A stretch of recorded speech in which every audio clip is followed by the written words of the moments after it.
Bine ați venit, dragilor din Zodia Pești, oriunde v-ați afla în această lume. Suntem din nou împreună la o nouă lectură pentru ultima perioadă a lunii iunie, perioada cuprinsă între 22 și 30 iunie.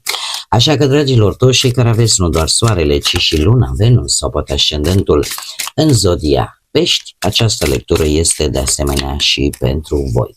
Desigur, nu uitați, este totuși o lectură general colectivă, așa că vă rog să luați decât ceea ce va rezona cu voi. Desigur, înainte de a începe lectura, vreau să le mulțumesc tuturor celor care sunteți aici, care mă susțineți prin intermediul like-urilor, comentariilor frumoase, gândurilor voastre bune și gesturilor voastre de apreciere. Așa că mii de mulțumiri tuturor, cum de asemenea vreau să le mulțumesc și celor care, să zicem așa, poate e mult spus, mă urăsc, dar care au o problemă cu lecturile mele și de fiecare dată, la fiecare lectură pe care eu o public, nu ezită să-mi dea dislike. E o persoană în mod categoric, câteodată e și a doua. Eu și lor le mulțumesc, și dislike-urile și like-urile mie îmi fac bine, să știți. Așa că eu vă mulțumesc și vouă și desigur vă urez numai bine tuturor. Cei care sunteți pentru prima dată aici pe canal, vă urez bun venit, iar dacă la finalul acestei lecturi simțiți voi că ați rezonat sau poate pur și simplu v-a plăcut, nu ezitați să vă abonați, dragilor. Este gratuit și în felul acesta nu veți pierde niciuna dintre lecturile mele. Acum, haideți să vedem ce este important de știut pentru voi, dragilor, din Pești, în perioada 22-30 iunie. Ia uite ce avem aici. Cineva care este invidioasă pe fericirea voastră. Ia să vedem. Ia să băgați la loto în această perioadă. Acum nu vă apucați să băgați o grămadă de bani. Luați așa o bilet la loterie, că nu se știe niciodată. De ce? Avem de 2 ori pe Jupiter și de asemenea îl avem și pe Marte. Invidia asta batovina. Am văzut și eu. Ce avem aici, dragii mei? Avem posibil, mai ales că l-avem pe Marte, o acțiune. Sunteți foarte energici, sunteți foarte activi, vreți să vă lărgiți perspectivele, orizonturile, să știți mai mult, să cunoașteți mai mult, lucru care chiar poate să vă aducă o șansă importantă în viața voastră. Asta așa per general, ținând cont de planete.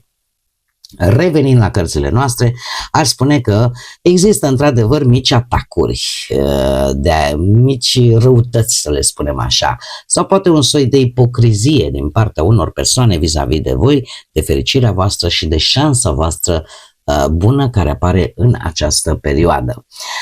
Dacă vorbim de muncă, e posibil să aveți parte de mici conflicte, răutăți, calomnii în cercul profesional, rivali posibil care ori sunt invidioși pe ce aveți voi, pe postul vostru, ori poate intrați într-o competiție pentru un anumit job. Pe de altă parte, avem aici fericire, da? Fericirea care ne vorbește despre armonie. Voi să știți că vă veți dezvolta din punct de vedere profesional sau chiar veți realiza, nu știu dacă aveți de dat vreun interviu în această perioadă, pentru că mie mi-apare că e de bine. Cu acest interviu aveți posibilitatea să vă extindeți și chiar să obțineți ceea ce voi vă doriți. De asemenea, avem șansa care aduce ceva neprevăzut, dar benefic. Și pe parte, mai ales pe parte profesională, schimbări bruște, dar totul este în favoarea voastră și atunci cum să nu apară aceste invidii și răutăți? Dacă vorbim de bănuți, aș spune că ar fi trebuit să semnați ori vreun contract, ori cineva încearcă să vă cam deposedeze. Aveți grijă cu portofelul, geanta, pe unde le lăsați, cum le lăsați în această perioadă, dar se pare că există ori o situație care te poate duce la pierdere, dar evitată în ultima secundă, să spunem așa, te ferește practic. Sunteți foarte protejați. în această perioadă. Și trebuie să vă mai spun un lucru vis-a-vis de Jupiter și de faptul că apare de 2 ori. Și anume faptul că Jupiter nu aduce decât expansiune și dorința și optimism și pozitivitate. Jupiter, de fapt, aduce și căutarea cunoașterii.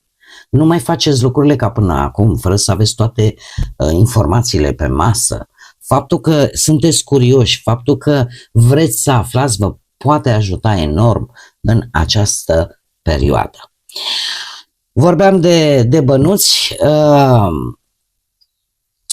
La bănuți, pe lângă ceea ce v-am spus, că e posibil să evitați o pierdere financiară din partea cuiva, în ultima secundă putem vorbi și de beneficii materiale. De asta v-am spus, încercați să băgați un loz, un bilet la loto, cine știe de unde sare jackpotul cel mare, da? Mai ales că avem una lângă alta care ne vorbește de bănuți. De asemenea, un câștig neașteptat ne vorbește cu șansa neașteptat care chiar vă eliberează de o situație stresantă din punct de vedere material. Și aici, încă o dată, mai fac precizarea că puteți să încercați să băgați un loz sau să cumpărați un loz în plic sau să băgați la loto, nu înseamnă că este și obligatoriu, da? Să și câștigați. Cert este că pe parte materială, mie cărțile mi arată că lucrurile merg bine. Ca să nu-mi aud vorbe mai târziu, păi am băgat la loto și mi-a zis că câștig și n-am câștigat. Norocul de-aia este noroc. Vine atunci când vrea și atunci când trebuie, poate. Mergem la partea sentimentală. La partea sentimentală aș spune că aveți posibil ca partenerii voștri, din cauza unor neînțelegeri sau din cauza unei gelozii mai excesive, să vă tot provoace așa la niște certuri. Dar se pare că la voi nu se poate, cu voi nu se poate, pentru că voi sunteți într-o stare super bună și nu răspundeți la provocări. Lucru care face ca partea asta sentimentală a celor din cuplu și chiar faceți, apare o situație surpriză care parcă alungă toate aceste discuții și aduce așa un aer proaspăt în relația voastră. Adică sunteți prea pozitivi ca să vă necăjiți și dacă mai pare și vreo surpriză plăcută, se duce totul, iese afară tot răul. Cei care sunteți singuri, la voi, dragii mei, posibil să vă încerce la începutul perioadei un soi de frustrare care vă marchează destul de negativ, dar după care vă reveniți, din câte văd eu aici, vă reveniți, apare ceva spontan, apare ceva benefic în viața voastră sentimentală și inteligența și sinceritatea chiar vă poate ajuta pe plan sentimental în această săptămână, în aceste 10 zile de final de iunie. Haideți să vedem ce ne spune și tarotul. Ce vine pentru dragii mei din Pești în perioada 22-30 iunie, atât pe plan profesional, financiar sau sentimental. Dragilor, să știți că mai rar o astfel de energie, care chiar dacă începe, să spunem așa, destul de zbuciumat, se calmează pe parcurs. Haideți să vedem, avem un 2 de bâte, un 9 de cupe, un 3 de spade, ia să vedem, lumea și surpriza perioadei, ia să vedem. Pentru cei singuri, posibil călătorie lungă, chiar în străinătate. Haideți să vedem. Clarificăm pentru dragii mei din Pești, 2 de bâte, perioada 22-30 Iunie, ce multe sunt. Hai să o lăsăm pe asta care s-a dus direct pe cartea noastră. Ia să vedem. Clarificăm noul de cupe.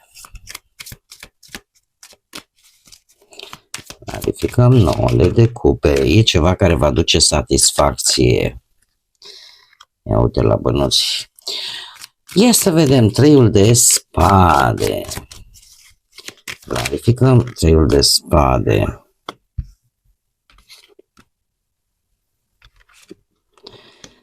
Ce v-am zis? Se va încerca să aveți voi niște certuri în relație. Și să vedem surpriza perioadei. Clarificăm surpriza perioadei. Bun. Haideți să vedem. Pe partea profesională avem un 2 de bâte, de unde vine de la un paș de spade. Dragilor, pe partea profesională, eu aș spune că sunteți într-un moment în care analizați anumite opțiuni, în care voi trebuie să vă decideți direcția, încotro o luați, că poate trebuie să alegeți între două colaborări, între două joburi sau pur și simplu sunteți într-o perioadă în care vă planificați să vă lansați, nu știu, propria voastră afacere, propriul vostru produs și vă dați seama exact ce resurse aveți, ce trebuie să pregătiți în așa fel încât începutul acestui proiect important să fie unul de succes, să fie unul pozitiv. Chiar unii dintre voi încep să-și stabilească tot felul de strategii, să priviți situațiile astea pe termen lung, să analizați foarte bine problema, situația actuală, în așa fel încât să aducă beneficii pe termen lung. De unde provine? De la pașul de spade. Poate că unii dintre voi aveți legătură pe ascendent cu zodiile de aer, Gemeni, Balanță sau Vărsător și curiozitatea bine știută a pajului de spade vă face să, să aveți acest entuziasm, această inițiativă, chiar dacă poate apare și un pic de lipsă de experiențe. Totuși, vreți un proiect nou, aveți energie mare ca să-l duceți la bun sfârșit și, de asemenea, sunteți plini de idei. Sunteți plini de idei dar vă dați seama că și aceste idei necesită o mai bună analiză, o mai bună atenție la anumite detalii, dar se pare că sunteți pregătiți să vă implicați într-o nouă provocare. Pe partea bănuților avem un 9 de cupe. 9 de cupe îmi vorbește de posibile câștiguri care, așa cum bine am văzut, să vă aducă confort, să vă aducă siguranță, că pot veni sub formă de bonusuri, recompense sau venituri care să vă permită să vă satisfaceți ceva la nivel personal. Se pare că e o perioadă bună în care voi să vă bucurați de resursele voastre financiare și să le folosiți cu înțelepciune. De unde vin ele? Pe ele vin de la un paș de cupe, de la un 8 de cupe și de la un paș de monede. Se pare că voi ați lăsat în urmă, în primă fază, nu știu dacă ați lăsat în urmă ori vreun curs, ori vreo idee care nu funcționa, ori ar mai putea fi ori vreun nou job care nu mergea. Nu vă aducea vouă cantitatea aia de bănuți de care aveați nevoie sau, în general, ați lăsat în urmă un câștig mic. Nu știu, poate că n-ați mai avut răbdare. Sau ați lăsat în urmă, poate nu neapărat definitiv, poate voi aveți pe ascendent zodii de pământ, Taur, Fecioară, Capricorn. Și în cazul acesta, lăsați în urmă un anumit proiect care nu dădea randament din punct de vedere financiar. Poate nu de tot am specificat lucrul ăsta. Dar cu pajul de cupe, aici o anumită inițiativă care vă place, un proiect care pentru voi e de suflet. De aici e posibil să vă vină vouă noi surse de venit, legate foarte mult de acele aptitudini și abilități pe care voi le folosiți la maxim. Va aduce acest nouă de cupe, aceste posibile câștiguri care să vă aducă acest confort și satisfacție personală. Ce este interesant cu treiul ăsta de spade pe relații, cei care sunteți într-un cuplu, dragilor, deci la voi aici, așa cum bine am văzut, există într-adevăr tendința asta, domne, e cineva pus pe ceartă, tind să cred că nu sunteți voi, sunt partenerii voștri posibil, dar oricum aici voi adaptați. Acest trei de spade pe relații nu vorbește neapărat de infidelități, nici pe departe, ci pur și simplu este cineva aici care poate din gelozie, mai ales cei care aveți poate parteneri tot din zodii de apă, că sunt tot pești, că să-i rac, sau mai ales dacă e scorpion, cu atât mai mult, care iscă, ca să spunem așa, cu turnul aici, din gelozie, poate din gânduri de-astea, cum să spun eu, lasă că am simțit eu, lasă că am văzut eu, știu eu, mi s-a părut mie, nu știu cum, și apar aceste tensiuni, să zicem, în relația voastră. Acum, voi cu această regină de cupe foarte bine vă poate reprezenta pe voi și voi fiind un semn de apă, aș spune că nu prea le dați așa mare importanță. Ce înseamnă asta? Că încercați să comunicați cât mai deschis, încercați să sprijiniți partenerul în momente dificile și să înțelegeți ce a provocat toate aceste lucruri. Este o situație cu turnul aici care într-adevăr alimentează oarecum această stare. Voi de ceva tot o să fiți dezamăgiți, că na, acum chiar nu poți să treci chiar așa fără să simți nimic. Treiul ăsta de spade mie mi indică că arătă mai mult o tristețe, o dezamăgire în relație. De ce? Din cauza unei o ceartă puternică destul de dură pentru voi. Că vi se vorbește într-un anumit fel. Da? Sau pur și simplu că chiar și lipsa comunicării, să știți, că doare. Așa cum dor și cuvintele și așa cum dor și alte lucruri.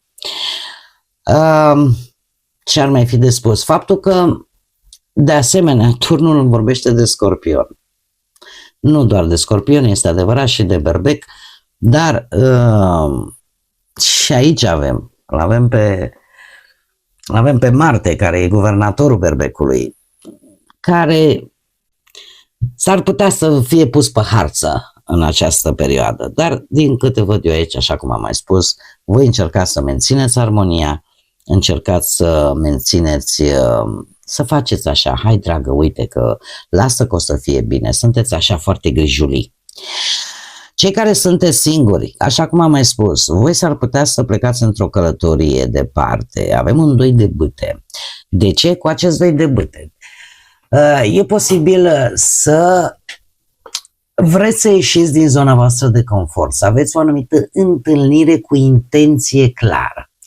Și, de asemenea, vi se apare șansa asta ca voi să alegeți o persoană care voi o considerați potrivită pentru voi, așa că această ultimă perioadă de iunie se pare că e momentul potrivit în care voi să vă pregătiți pentru ceva mai durabil.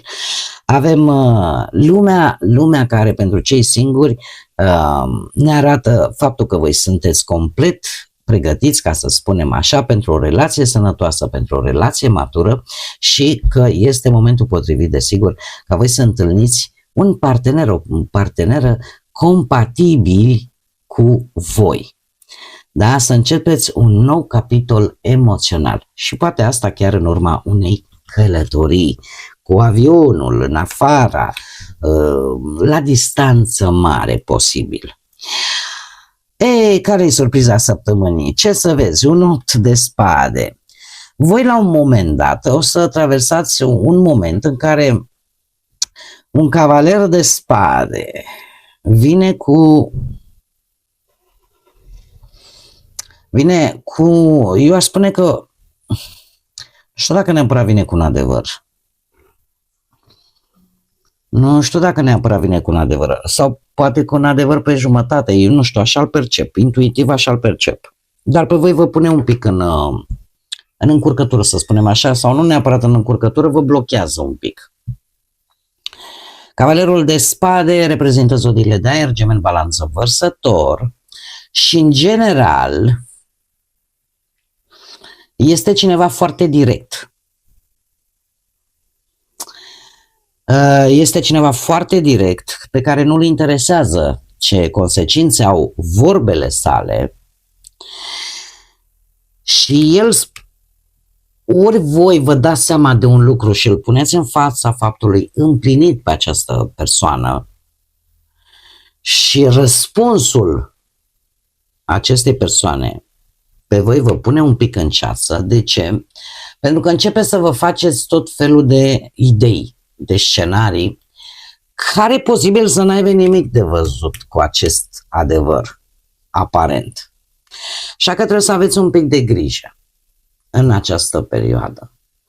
De ce? Nu vă limitați. Pentru că este cineva aici care chiar asta să-i fie intenția, ca voi să fiți limitați, să nu fiți atenți, să vă bage așa o frică în voi, să vă blocheze, să vă impună, să vă facă pe voi să vă impuneți anumite restricții, anumite limitări.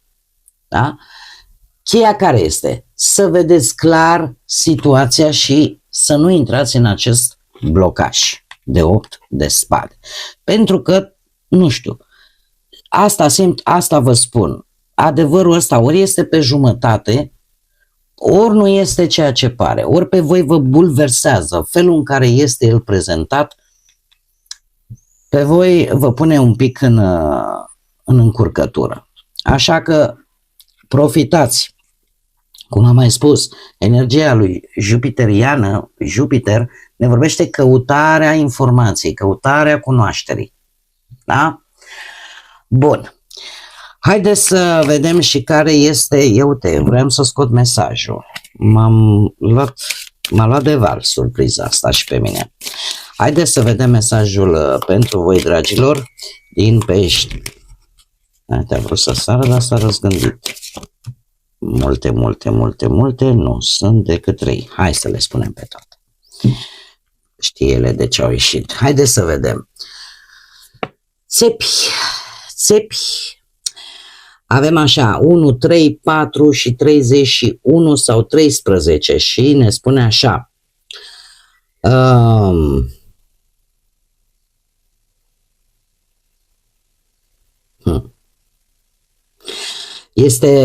Este foarte interesant. De ce? Pentru că se pare că poartă-ți aceste provocări,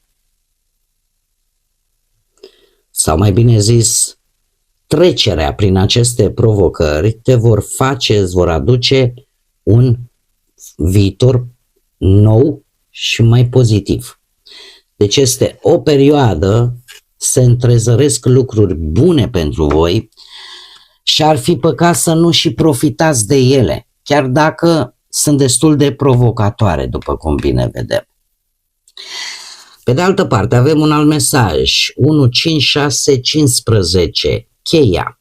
Noi începuturi, direcții și aventuri te așteaptă și sunt pregătite, așa că dă drumul trecutului. Vedem foarte bine cu repetiția acestui Jupiter, care despre asta ne vorbește de expansiune.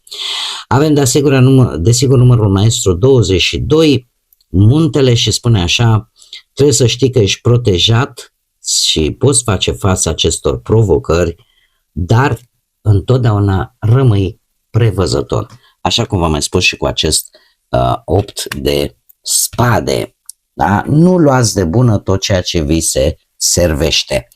Bun, dragilor, cam acestea au fost mesajele pentru voi. Eu vă mulțumesc tare mult că ați fost alături de mine și, dragilor mei abonați, care simt energia aia pozitivă transmisă prin mesajele lor, dar le mulțumesc, desigur, și celor care nu mă plac și țin morții să-mi arate lucrul ăsta. Tuturor vă mulțumesc încă o dată că ați fost alături de mine și până la următoarea noastră revedere, nu uitați, suflete frumoase, să gândiți înalt, să zburați înalt și, desigur, lăsați ca pacea, liniștea, iubirea și lumina să vă însoțească la fiecare pas.